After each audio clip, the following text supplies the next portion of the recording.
Quick disclaimer, I just want to say that I'm completely aware of the adoring community Shadow of the Colossus has amassed since its original launch in 2005 on the PlayStation 2. And in this video, I'm not trying to disrespect the love people have for this game. I am a firm believer that most games are a subjective experience and there is no one true opinion to rule them all and in the darkness bind them. It's just that in this case, my experience with the game hasn't been what I expected. I just wanted to get this out of the way first so people that have fond memories with Shadow of the Colossus won't misinterpret this as being a hate video. So for now, let's just...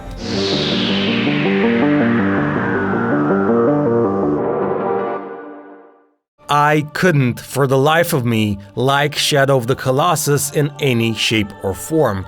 I wanted to, I gave it my very best. I tried to let myself be enraptured by its awe-inspiring landscapes, the gorgeous soundtrack and its gameplay, but somewhere down the line, the game as a whole just wasn't right for me. Things weren't all bad from the beginning though. I went in with no prejudice at all because I wanted an unforgettable experience like with other games I've praised in past videos. Before I even reached the title menu, I was introduced to a sense of wonder just by listening to the enchanting music and watching the beginning of the story unfold. And the soundtrack is one of the strongest points of the game. In the intro alone, it almost hypnotized me and carried me on a perilous journey alongside the protagonist and his lover. For the first part, I was hooked and everything was looking up. All I was thinking was, "That isn't so bad." No, it isn't. Riding alongside our protagonist, you reach a point where the world opens up to you and you're witness to all of its magical glory and remastered graphics. It blew me away and my reaction was, Dear God, it's beautiful. Afterwards, you're privy to the protagonist's motivation and you find out that his mission is to save the love of his life with no regards for his safety or even considering any other consequences for that matter.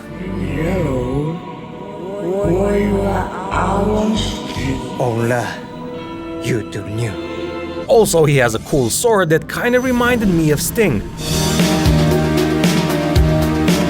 No, not that Sting, this one. It's so light. Yes, made by the elves, you know. One way to travel, well, actually the only way to travel in the large world of the Shadow of the Colossus is by your trusty four-legged companion Agro, which is an awesome name for a horse if you ask me. At first, I gotta tell ya, I found the horse controls lacking. The damn thing wouldn't listen to me at all, the entire experience felt arduous and not at all fun. This is exactly what I felt like at first. Let's go!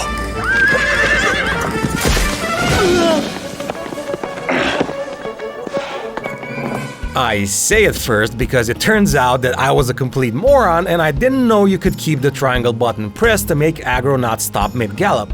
After I was privy to this vital information, I changed my opinion of the horse from this... This horse is retarded, that's why I got it so cheap. ...to this. The Lord of all horses.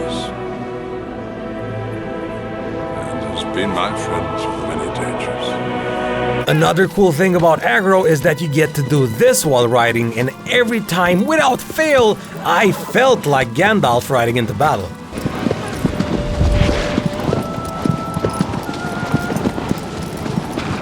But now that we got all of the tomfoolery out of the way, it's time to get serious and discuss the main objective of the game. Of course, I'm talking about... It's whack-a-mole! Whack the moles when they light up and listen to them talk! Nice try, molehead! One can figure out the purpose of the game straight from the box art alone. And that's basically what you do throughout the entire playthrough. I'm not trying to minimize the scope of Shadow of the Colossus, but it is what it is.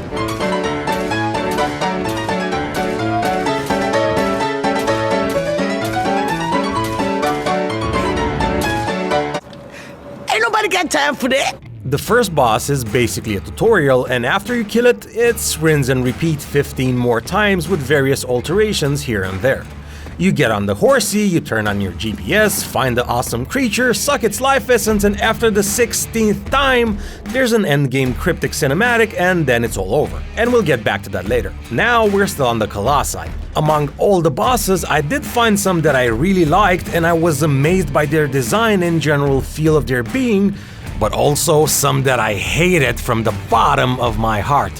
However, the ones I liked had a certain way about them akin to a personality. Take the bird Colossus, for instance. The way it flew and carried itself made me think that every such detail was like an unspoken description of the creature, and I seriously began to have second thoughts about my only given choice to destroy it. And I could make the same case about more of them, like for instance, the giant phalanx Colossus that was pretty amazing to see as well, not mentioning some of the mechanics involved in the fight. But then there were some of the most consuming, annoying, not wanting to repeat the fight sequence all over again, frustrating bosses I ever came across in video games. Like the eel, snake, whatever Colossus, that was just a pain in the ass for me. I didn't like the combat mechanics of this fight one bit. I found the battle more tedious than anything else. Now granted, I am saying this in 2021, but in 2005, I don't think I would have minded the controls all that much. Another fight I absolutely have to bitch about is the dog-like Colossus, the Flame Guardian. Kind of an ironic name given the fact that it was afraid of fire. My problem with this whole fight lies within the mechanics of my character's reluctance to get up and haul ass, all the while the fire dog knows exactly how to spam me just to piss me off severely.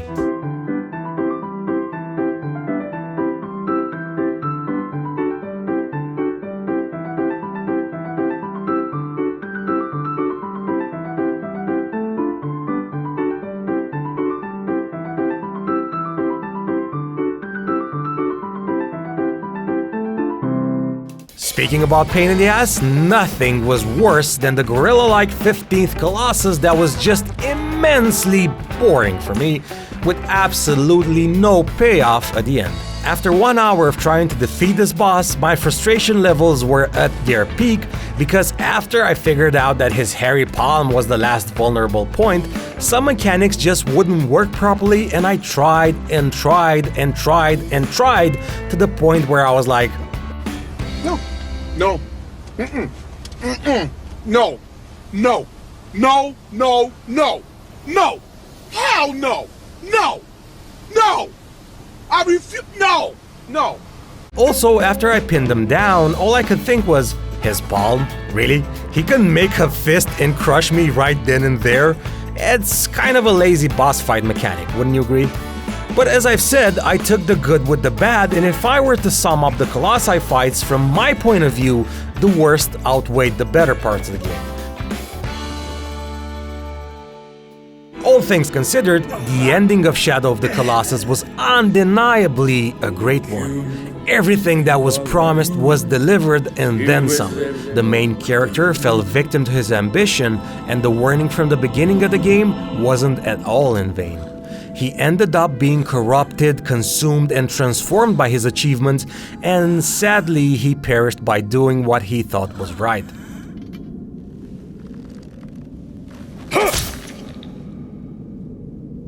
And as a quick side note, I also liked the part with the horned baby that somehow interlaces with the protagonist from Eco, but that's another story. Regarding this one though, what I'm trying to get at is that some games are just meant to be played in their own time frame and not 15 years after they were initially released, even if they have more bells and whistles now. Because after fighting bosses in extraordinary games such as Demon's Souls, Bloodborne, Dark Souls, God of War 3, the new God of War, etc., the mechanics and scope of the Colossi in this game just fall short for me.